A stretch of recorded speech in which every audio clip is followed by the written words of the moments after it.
नमस्कार, संसद टीवी पर आपका स्वागत है। मैं हूं मनोज वर्मा और आप देख रहे हैं हमारा खास कार्यक्रम कैबिनेट दिस वीक, जिसमें हम बात करते हैं केंद्रीय कैबिनेट के द्वारा लिए जाने वाले महत्वपूर्ण फैसलों की और जानने की कोशिश करते हैं कि ये फैसले आपसे कितना सरोकार रखते हैं या इन फैसलों से आपके जीवन पर क्या असर पड़ता है। आज सबसे पहले बात कैबिनेट से ग्रीन एनर्जी कॉरिडोर के दूसरे चरण को मंजूरी मिलने की करेंगे, जिस पर सरकार 12,000 करोड़ रुपए खर्च करेगी।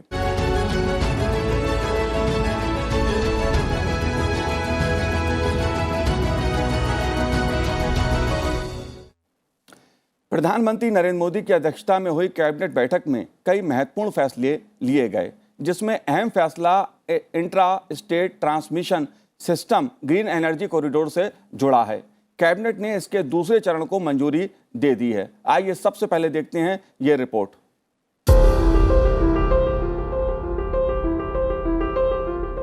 प्रधानमंत्री नरेंद्र मोदी की अध्यक्षता में हुई कैबिनेट बैठक में कई बड़े फैसले लिए गए। बैठक में लिए गए फैसलों की जानकारी देते हुए कैबिनेट मंत्री अनुराग ठाकुर ने बताया कि ग्रीन एनर्जी कॉरिडोर के दूसरे चरण को मंजूरी दी गई है। इस पर सरकार 12,000 करोड़ रुपए खर्च करेगी, जिसकी 33% राशि केंद्र सरकार देगी। फेज 2 में 7 राज्य गुजरात, हिमाचल प्रदेश, कर्नाटक, केरल, उत्तर प्रदेश, तमिलनाडु और राजस्थान में 10,750 सर्किट किलोमीटर ट्रांसमिशन लाइन का निर्माण होगा। और ये जो 12,000 करोड़ है, इसमें से केंद्रीय वित्तीय सहायता लगभग 33% रहेगी। इतना ही हिस्सा KfW जो अंतर्राष्ट्रीय संस्था है जर्मनी की, उसके माध्यम से एक ऋण के रूप में राज्यों को मिलेगा। इंट्रा स्टेट ट्रांसमिशन सिस्टम बहुत महत्वपूर्ण है, क्योंकि राज्य के अंदर ही जितनी ट्रांसमिशन लाइंस की जरूरत है उसका भी राज्यों को लाभ मिलेगा और ट्रांसमिशन नेटवर्क जल्दी खड़ा हो पाएगा। ग्रीन एनर्जी परियोजना का उद्देश्य सोलर और पवन ऊर्जा जैसे नेचुरल सोर्स से मिलने वाली बिजली को ग्रिड के जरिए पारंपरिक बिजली स्टेशनों की मदद से ग्राहकों तक पहुंचाना है। ग्रीन एनर्जी से प्राप्त बिजली के इस्तेमाल के लिए मंत्रालय ने 2015-16 में intra state transmission system project phase 1 को मंजूरी दी थी। इसमें 8 राज्य तमिलनाडु, राजस्थान, कर्नाटक, आंध्र प्रदेश, महाराष्ट्र, गुजरात, हिमाचल प्रदेश और मध्य प्रदेश शामिल हैं, जिसका लगभग 80% काम पूरा हो चुका है। सरकार अब इसका दायरा बढ़ाकर कोयले से उत्पादित बिजली का हिस्सा कम करना चाहती है, जिससे पर्यावरण को ज्यादा से ज्यादा फायदा मिले। ग्रीन एनर्जी कॉरिडोर कितना महत्वपूर्ण है देश के लिए, आम लोगों को इससे क्या फायदा होने वाला है और इसके पीछे उद्देश्य क्या है, इस पर बात करने की जरूरत है, इसे समझने की जरूरत है, क्योंकि ये बहुत महत्वपूर्ण प्रोजेक्ट है, खासतौर से ऊर्जा की दृष्टि से, एनर्जी की दृष्टि से। इस पर बात करने के लिए हमारे साथ इस समय जुड़े हुए हैं दिलीप निगम जी। दिलीप निगम जी नवीन और नवीकरणीय ऊर्जा मंत्रालय के वैज्ञानिक हैं। दिलीप जी, आपका स्वागत है संसद टीवी पर। नमस्कार जी। एक महत्वपूर्ण फैसला केंद्रीय मंत्रिमंडल ने लिया है जो ऊर्जा से संबंधित है, खासतौर से अगर हम सौर ऊर्जा की बात करें। आप इसको कैसे देखते हैं, कितना महत्वपूर्ण है और ग्रीन कॉरिडोर जो है इसके पीछे उद्देश्य क्या है, ऑब्जेक्टिव क्या है इसका? देखिए, इसका बहुत ही वृहद उद्देश्य है। जैसा कि हमारे माननीय प्रधानमंत्री जी ने एक टारगेट फिक्स किया है कि हमें 2030 तक 500 गीगावाट की पावर जनरेट करनी है जो नॉन फॉसिल फ्यूल से होगी। उसमें से लगभग 450 गीगावाट जो है रिन्यूएबल एनर्जी से आनी है। रिन्यूएबल एनर्जी में मुख्य रूप से विंड एनर्जी और सोलर एनर्जी होगी। तो ये ऊर्जा को जनरेट करने के लिए हम विंड और सोलर के पावर प्लांट तो लगाते हैं जहां पर कि इसका पोटेंशियल होता है, लेकिन उस जनरेटेड पावर को हमको सही जगह पर पहुंचाने के लिए ट्रांसमिशन लाइन की जरूरत होती है जी। और ये देखा गया है कि विंड और सोलर के जो रिसोर्सेज हैं वो ऐसी जगह भी हैं जहां की आसपास कोई भी ऐसा सब स्टेशन नहीं है जिसके माध्यम से हम ये ऊर्जा सही जगह पर पहुंचा सकें। इसलिए हम लोग विशेष रूप से ऐसी ट्रांसमिशन लाइन्स और सब स्टेशन बनाते हैं जिससे कि उस ऊर्जा को हम सही जगह पर मेन जो हमारा नेशनल ग्रिड है उस तक पहुंचा सकें जी। नंबर 1। नंबर 2, जो उसी ऊर्जा को उसी प्रदेश में इस्तेमाल किया जा सके उसके लिए हम इंट्रा स्टेट ट्रांसमिशन सिस्टम बनाते हैं। तो ये परियोजना जो है उन्हीं इंट्रा स्टेट यानी कि जहां पर बिजली पैदा की जाएगी उसी राज्य में इस्तेमाल की जाएगी, उसके लिए बनाया गया है। इससे हमारे देश की जो ऊर्जा सुरक्षा है, हम उसको एनर्जी सिक्योरिटी बोलते हैं, उसमें हमको बहुत मदद मिलेगी। और जो माननीय प्रधानमंत्री द्वारा दिया गया हमको टारगेट है 500 गीगावाट का, उसको उस पर पहुंचने में भी बहुत मदद मिलेगी। जी। और इससे एक और लाभ होगा, जो वहाँ के लोकल रहने वाले लोग होंगे उनको काफी रोजगार का भी साधन उपलब्ध होगा। जी दिलीप जी, सबसे बड़ी बात तो ये, कौन से वो राज्य हैं जिनको इसमें शामिल किया गया है इस योजना में? देखिए, इसको हम नेशनल लेवल पर लॉन्च करते हैं स्कीम्स को। हमने सभी राज्यों से प्रपोजल्स मांगे थे, जी। जिसमें से हमारे पास कुल 10 राज्यों में प्रपोजल आए थे, लेकिन 3 राज्यों ने उन प्रपोजल्स को उनके अपने कारणों से बाद में विड्रॉ कर लिया। जी। और इस तरह से, जैसा कि अभी इस रिपोर्ट में बताया गया था, कुल 7 राज्य ऐसे हैं जो कि इस परियोजना का लाभ उठा सकेंगे। और वो राज्य हैं गुजरात, हिमाचल प्रदेश, कर्नाटक, केरल, राजस्थान, तमिलनाडु और उत्तर प्रदेश। जी। अगर इन मैं 7 राज्यों में कुल मिला के लगभग 10,700 सर्किट किलोमीटर की ट्रांसमिशन लाइन बनाई जाएगी और लगभग 22,700 MVA के सब स्टेशन बनाए जाएंगे, जिससे कि वहां पर जनरेट की जाने वाली ऊर्जा जो है वो लोगों तक पहुंचाई जा सके। जी दिलीप जी, क्या राज्यों को केंद्र के स्तर पर कोई वित्तीय सहायता या किसी प्रकार की मदद या हिस्सेदारी या भागीदारी उनकी होगी इसमें? देखिए, ये प्रोजेक्ट्स राज्य के प्रोजेक्ट्स हैं जी। और राज्य की जो ट्रांसमिशन, स्टेट की जो ट्रांसमिशन कंपनीज है वही इस प्रोजेक्ट को करती है। लेकिन जैसा कि आप जानते हैं कि राज्यों से जब विशेष रूप से केंद्र किसी विशेष प्रोजेक्ट को करने के लिए आग्रह करता है, तो उनको कुछ वित्तीय साधन भी दिए जाते हैं। तो इस पूरे प्रोजेक्ट में, ये पूरा प्रोजेक्ट लगभग 12,000 करोड़ का है, जिसमें से 33% केंद्रीय सरकार सब्सिडी के रूप में देगी, ग्रांट के रूप में देगी, और बाकी का जो 2/3 हिस्सा है वो केंद्रों को खुद अरेंज करना पड़ेगा। लेकिन उसके लिए हमने एक विशेष प्रयोजन रखा है और हमारे प्रधानमंत्री जी ने जर्मन गवर्नमेंट के साथ एक डिक्लेरेशन किया था, एक संधि की थी। उस संधि के अंतर्गत हमको 1.4 बिलियन यूरोज का लोन मिला था। उस लोन को हम इस योजना में प्रयोग कर रहे हैं। तो 33% के अलावा जो उनको वित्तीय साधन इस्तेमाल करने पड़ेंगे, उसके लिए उनके पास KfW का लोन उपलब्ध होगा और ये उनकी स्वेच्छा है कि वो उसमें से जितना प्रयोग करना चाहें वो कर सकते हैं। वो इस बात पर निर्भर करेगा कि KfW अपने स्तर पर भी इन प्रोजेक्ट्स को असेस करता है और हमारी रिकमेंडेशन के आधार पर वो लोन उनको देता है। तो इस तरीके से कुल मिला के राज्यों को अपने कोष से बहुत कम पैसा लगाना पड़ेगा और वो प्रोजेक्ट कर पाए। जी। अगर बात मैं ग्रीन एनर्जी कॉरिडोर पहले प्रोजेक्ट की बात करूं, जो इसका पहला चरण था, उसकी स्थिति अभी क्या है? उसमें हमने क्या हासिल किया? कितना अभी तक काम हुआ पाया है उसमें? उसमें देखिए 2 तरह के कार्य होते हैं इसमें। एक तो ट्रांसमिशन लाइन बिछाई जाती है जो कि कई 100 किलोमीटर तक की होती हैं, और दूसरा बड़े बड़े सब स्टेशन बनाए जाते हैं। तो हमारे जो ट्रांसमिशन लाइंस हैं उनका तो काम काफी हद तक लगभग पूरा हो गया है और जो सब स्टेशन बनाए जा रहे हैं उनका काम कुछ बाकी है। कुल मिला के हमारा जो असेसमेंट है लगभग 80% काम हो गया है। और जो इसका जो फेज 1 था वो 8 राज्यों में हो रहा था, उनमें से एक राज्य राजस्थान में तो काम पूरी तरह से पूरा हो चुका है और बाकी राज्यों में जो थोड़ा थोड़ा काम बचा है वो लगभग जून 2022 इस वर्ष के जून जुलाई तक वो काम पूरा हो जाए। जी। एक सवाल आता है कि इससे आम आदमी को क्या लाभ होने वाला है, किस तरह से होने वाला है? देखिए, आम आदमी को सबसे बड़ी जो चीज होने वाली है वो इलेक्ट्रिसिटी की अवेलेबिलिटी है। हम ये चाहते हैं, हमारे सरकार का ये उद्देश्य है कि हर आदमी के घर तक बिजली पहुंचे और वो भी साफ सुथरे तरीके से, क्योंकि जो कोयले से बिजली पैदा होती है उससे या गैस से बिजली पैदा होती है उससे बहुत प्रदूषण होता है।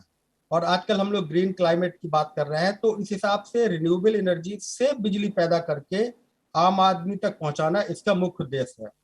इसके ग्रीन एनर्जी कॉरिडोर के जो प्रथम चरण में ट्रांसमिशन लाइन और सब स्टेशन लगे थे या लग रहे हैं, उनसे लगभग 24 गीगावाट 24,000 मेगावाट बिजली रिन्यूएबल एनर्जी माध्यम से लोगों तक पहुंचाई जाएगी।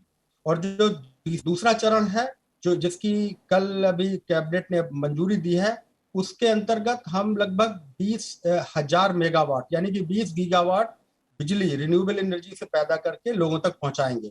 तो बिजली लोगों तक पहुंचना, वो भी साफ सुथरे और क्लीन सोर्सेज से पहुंचना, ये मुख्य उद्देश्य है। और बाकी जब ये इस तरह के विकास के कार्य होते हैं तो वहाँ के लोकल लोगों को जो फायदे होते हैं, उनका जीवन सुधरता है, वो सब तो जुड़े हुए फायदे हैं लोगों के। जी बिल्कुल। वैसे भी देश में जो कोयले का भंडार है वो सीमित है। कुल बिजली उत्पादन में कोयले की हिस्सेदारी 70% के करीब है। लेकिन एक सवाल और मैं दिलीप जी आपसे समझना चाहता हूं कि आर्थिक दृष्टि से ठीक है, पर्यावरण को इससे लाभ होगा, मैं मानता हूं, लेकिन लोगों को बिजली भी मिलेगी, लेकिन क्या बिजली की जो उत्पादकता है, उसकी जो कॉस्टिंग है, क्या उस पर भी कोई असर पड़ेगा? जो इंडस्ट्री है उसे कैसे फायदा होगा? देखिए, इसमें दो चीजें हैं। एक तो जो बिजली हम पैदा करते हैं रिन्यूएबल एनर्जी से, वो आजकल कोयले से पैदा की जाने वाली बिजली से सस्ती हो गई है। आज की डेट में जो विंड और सोलर से बिजली पैदा हो रही है, वो हमें 2 रुपए से 2.5 रुपए प्रति किलोवाट आवर के हिसाब से हम पैदा कर पा रहे हैं, जो कि कोयले के संसाधन से बनाए जाने वाले जो नए प्रोजेक्ट्स हैं उससे 30-40% कम है सही माने में तो। लेकिन हमारी एक और दिक्कत है कि ये बिजली हर समय उपलब्ध नहीं होती है, इसलिए हमें दूसरे संसाधनों से भी प्रयोग करना पड़ेगा, जिससे कि हम 24 घंटे 24/7 बिजली दे सकें। और इसके अलावा दूसरी बात कि ये ट्रांसमिशन लाइंस जो हैं वो महंगी पड़ती हैं, राज्य लोग इसका भार नहीं उठा पाते हैं। इसकी वजह से हम जो 33% जो हम ग्रांट दे रहे हैं, उससे उनकी जो ट्रांसमिशन चार्जेज हैं जी, दरअसल होता यह है कि बिजली जब एक जगह से दूसरी जगह ले जा जाती है तो उसमें जो ट्रांसमिशन चार्जेज हैं वो अल्टीमेटली कंज्यूमर को ही उठाने पड़ते हैं। जो हम बिजली घरों में प्रयोग करते हैं, अगर हम कहते हैं हमें 4 रुपए पर किलोवाट आवर की रेट से बिजली मिल रही है, तो उसमें कहीं ना कहीं ट्रांसमिशन चार्जेज भी जुड़े होते हैं। तो इस केंद्र सरकार का उद्देश्य यह है कि वो ट्रांसमिशन चार्जेज वित्तीय सहायता देने से कम हो, जिससे कि आम आदमी पर बोझ कम पड़े। तो इस माध्यम से एक तो बिजली पहुंचेगी और वो भी कम दामों में पहुंचेगी। इस प्रयोजन से इस योजना का निर्माण किया गया। जी बिल्कुल। ग्रीन एनर्जी की बात इस समय पूरी दुनिया में हो रही है, क्योंकि जिस प्रकार से जलवायु परिवर्तन का मुद्दा वैश्विक स्तर पर उठ रहा है, उसमें भारत एक महत्वपूर्ण भूमिका निभा रहा है। और ग्रीन कॉरिडोर के दूसरे चरण की शुरुआत उस लिहाज से खासी महत्वपूर्ण रहने वाली है। दिलीप जी, आपने हमसे बात की, आपका बहुत बहुत धन्यवाद हमसे बात करने के लिए। धन्यवाद जी। फिलहाल समय एक छोटे से ब्रेक का है। ब्रेक के बाद बात करेंगे कैबिनेट द्वारा भारत और नेपाल के बीच उत्तराखंड के धारचूला में महाकाली नदी पर बनाए जाने वाले पुल को मंजूरी की।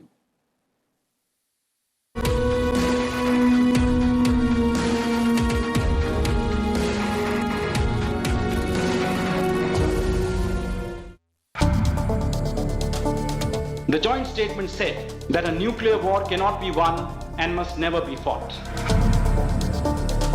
Momentary show of unity was prompted more in their role as NPT members. India is unique in its commitment to the goal of a nuclear weapon-free world, yet the nuclear powers, including India, did not participate in the negotiations on the TPNW. India does want a nuclear weapons-free world, but India does not believe that an instrument like the Treaty on Prohibition of Nuclear Weapons can be the best way to get to a nuclear weapons-free world.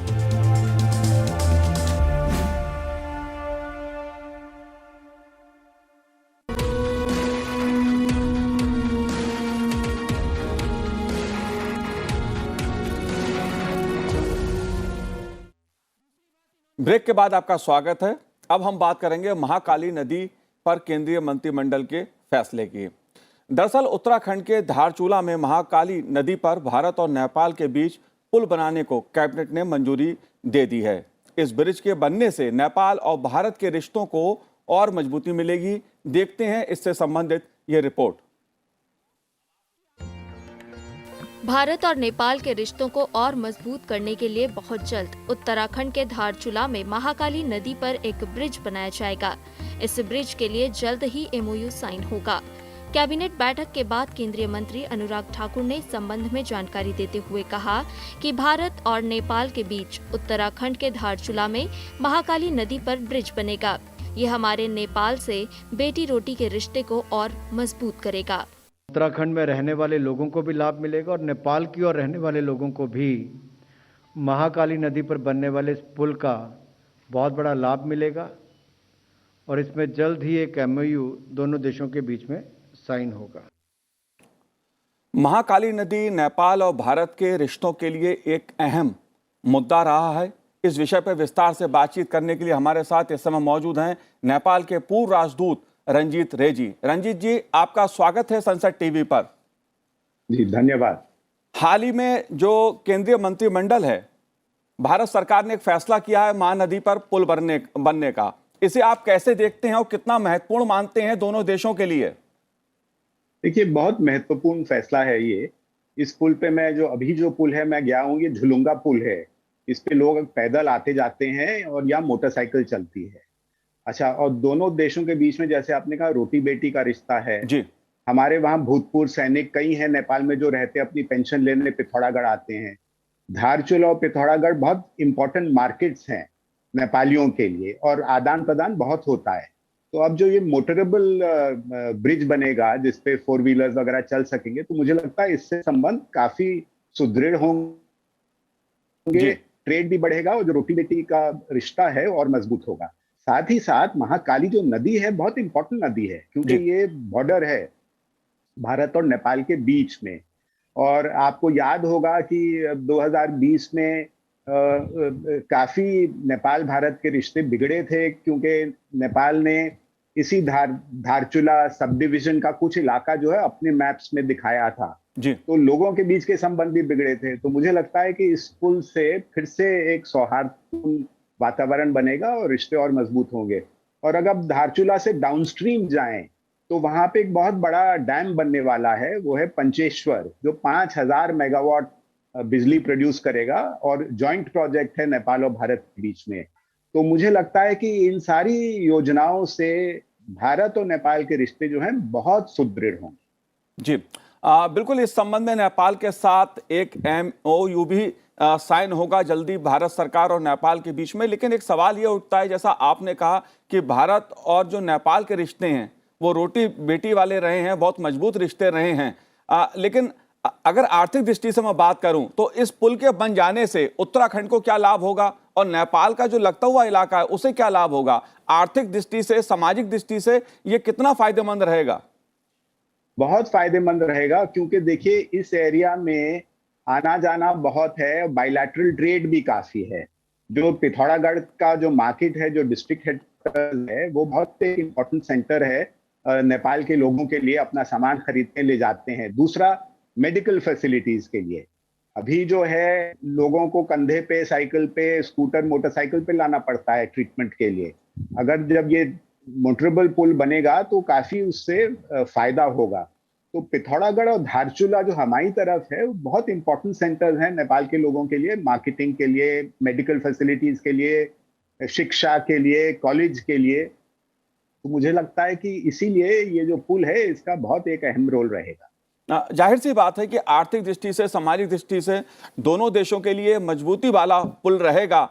लेकिन एक सवाल जो कूटनीति का सबसे बड़ा आता है कि दोनों देशों ने मिलकर एक महत्वपूर्ण फैसला लिया है, तो कूटनीतिक नजरिए से इसे आप कैसे देख रहे हैं?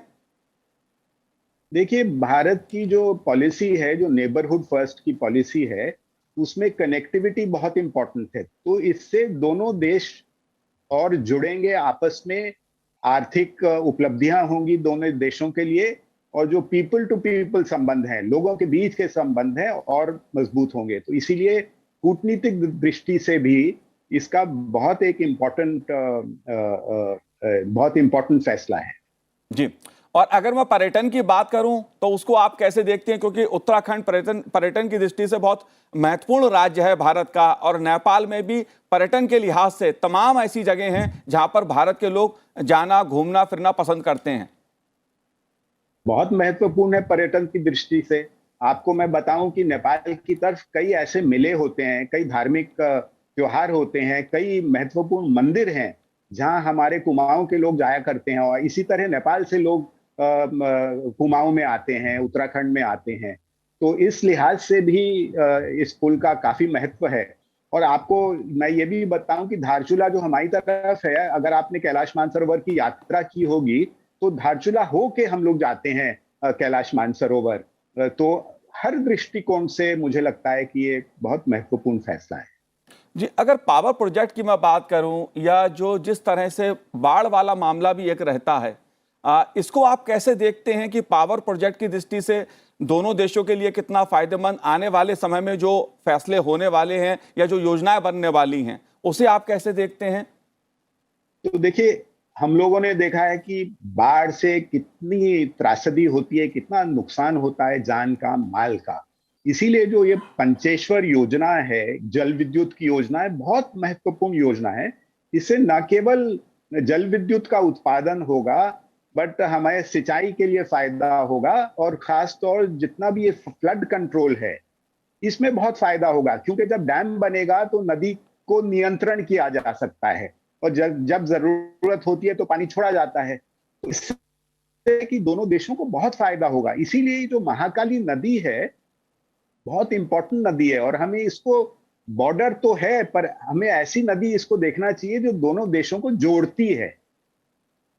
जी जी, अगर बात नेपाल के लोगों की मैं करूं तो नेपाल की आम जनता भारत के साथ जब संबंधों की बात आती है, तो जैसा मैंने पहले कहा कि रोटी बेटी का एक रिश्ता नेपाल के साथ रहा है, बीच में कुछ तल्खी भी आई थी, लेकिन अब इस फैसले के बाद आगे नेपाल के साथ भारत के रिश्तों को, दोनों देशों के रिश्तों को, उसको लेकर आम जनता में क्या धारणा एक है? देखिए, ये जो प्रॉब्लम्स आती है ये सियासी स्तर पे होती हैं। मुझे नहीं लगता कि जन स्तर पर इस तरह की कोई मेजर प्रॉब्लम्स हैं। और दूसरा, सियासी स्तर पर भी बातचीत हमारी जो है दोनों देश के बीच में चलती रहती है। आपको ज्ञात होगा कि अभी नेपाल के प्रधानमंत्री शेर बहादुर देउबा जी वाइब्रेंट गुजरात समिट में आने वाले थे, मेरे ख्याल से 2-4 दिन के बाद, पर वो समिट कैंसिल हो गया, इसीलिए नहीं आ पाए। और एक मौका मिलता जब वो हमारे प्रधानमंत्री से बातचीत करते और जो हमारे बायलैटरल रिलेशन और सुदृढ़ करते। तो ये जो सिलसिला है बातचीत का, डिप्लोमेटिक डायलॉग का, हाई लेवल पॉलिटिकल मीटिंग्स का, ये चलता रहेगा, और इससे जो है दोनों कंट्रीज के रिलेशंस मजबूत होंगे, और जन स्तर पर भी और रिश्ते सुदृढ़ होंगे। जी, बिल्कुल, जाहिर तौर पे जब दोनों देशों की जनता का आवागमन जो है वो सुगम होता है तो रिश्ते कहीं और मधुर होते हैं। लेकिन आर्थिक दृष्टि से मैं बार बार इसलिए जोर दे रहा हूं क्योंकि नेपाल की इकोनॉमी अगर मैं बात करूं तो बहुत कुछ भारत पर निर्भर करती है। इस पुल के बन जाने के बाद आपको क्या लगता है, इसमें नेपाल को कितना फायदा होने वाला है? देखिए, नेपाल को बहुत फायदा होगा, क्योंकि जितना भी ट्रेड पहले होता था, लोडर ले जाते थे, अपने पीठ पे सामान उठा के ले जाते थे या साइकिल पे ले जाते थे। अब जो है 4 व्हीलर का अगर पुल बनेगा तो नेचुरली तादाद बढ़ेगी, जो इकोनॉमिक एंगेजमेंट है, जो इकोनॉमिक इंटरैक्शन है, और मुझे लगता है इससे हमारी कुमाऊं की जो इकोनॉमी है उसका भी फायदा होगा उत्तराखंड में, और नेपाल के लोगों के लिए भी बहुत फायदा होगा, और दोनों कंट्रीज का रिलेशनशिप भी और मजबूत होगा। तो इकोनॉमिक पॉइंट ऑफ व्यू से, सोशल पॉइंट ऑफ व्यू से, और रोटी बेटी लोग जन स्तर के संबंधों के पॉइंट ऑफ व्यू से, हर दृष्टिकोण से एक पुल ये महत्वपूर्ण एक इनिशिएटिव है। और मैं समझता हूं कि और नीचे भी डाउनस्ट्रीम एरियाज में भी इस तरह के पुल बनाने की जरूरत है। जहां पे अभी झुलुंगा पुल हैं, उन पुल्स को ट्रांसफॉर्म करके मोटरेबल पुल बनाने की जरूरत है, ताकि पूरे जो महाकाली नदी जो बहती है नीचे शारदा बन जाती है, तो कई जगह जो आदान प्रदान है दोनों देशों के बीच में और मजबूत होगा। रंजीत जी, अगर मैं कोविड काल की बात करूं या तमाम ऐसे फैसलों की बात करूं जो भारत सरकार ने नेपाल के विकास के संदर्भ में लिए हैं, क्या आप हमसे कोई जानकारी ऐसी साझा कर सकते हैं कि और कोई ऐसी महत्वपूर्ण परियोजना जिस पर दोनों देश मिलकर काम कर रहे हों? कई महत्वपूर्ण परियोजनाएं हैं। सबसे महत्वपूर्ण मेरे समझ में है जो अरुण 3 परियोजना है। 950 मेगावाट का उसमें जल विद्युत का उत्पादन होगा, जो हमारी पब्लिक सेक्टर कंपनी जो जल विकास निगम बना रही है अरुण नदी पे। अच्छा, दूसरा जो हमारे बॉर्डर एरियाज हैं वहां पे रेल यातायात से संबंधित काम बहुत तेजी से बढ़ रहा है। अभी जो जयनगर से जनकपुर ट्रेन सेवा जो है वो शुरू होने वाली है। इसी तरह जो इंटीग्रेटेड चेक पोस्ट हैं, आपने इकोनॉमी की बात की, तो बड़े मॉडर्न इंटीग्रेटेड चेक पोस्ट 2 बन चुके हैं, 2 और बनेंगे इंडिया नेपाल बॉर्डर पे, जिससे बिल्कुल इंटरनेशनल स्टैंडर्ड्स का एक्सपोर्ट इंपोर्ट वहां से हो पाएगा। तो ये सारे इनिशिएटिव्स हैं और मैं समझता हूं कि इनके इम्प्लीमेंटेशन में हमें बहुत गंभीरता से सोचना चाहिए। इनका इम्प्लीमेंटेशन और एफिशिएंट बनाना चाहिए ताकि कॉस्ट भी कम हो और जल्द से जल्द ये जो योजनाएं हैं वो कंप्लीट हो। जी, जाहिर तौर पे रंजीत जी, जो फैसला महानदी पर पुल बनाने का भारत की कैबिनेट ने लिया है वो खासा महत्वपूर्ण है और इससे भारत और नेपाल की जो दोस्ती है, जो मित्रता है, जो साथ है, जो मधुर रिश्ते हैं, उसको और मजबूती मिलेगी। आपने हमसे बात की, आपका बहुत बहुत धन्यवाद हमसे बात करने के लिए। धन्यवाद। तो आज हमारे इस कार्यक्रम में इतना ही। मुझे दीजिए आज्ञा। नमस्कार।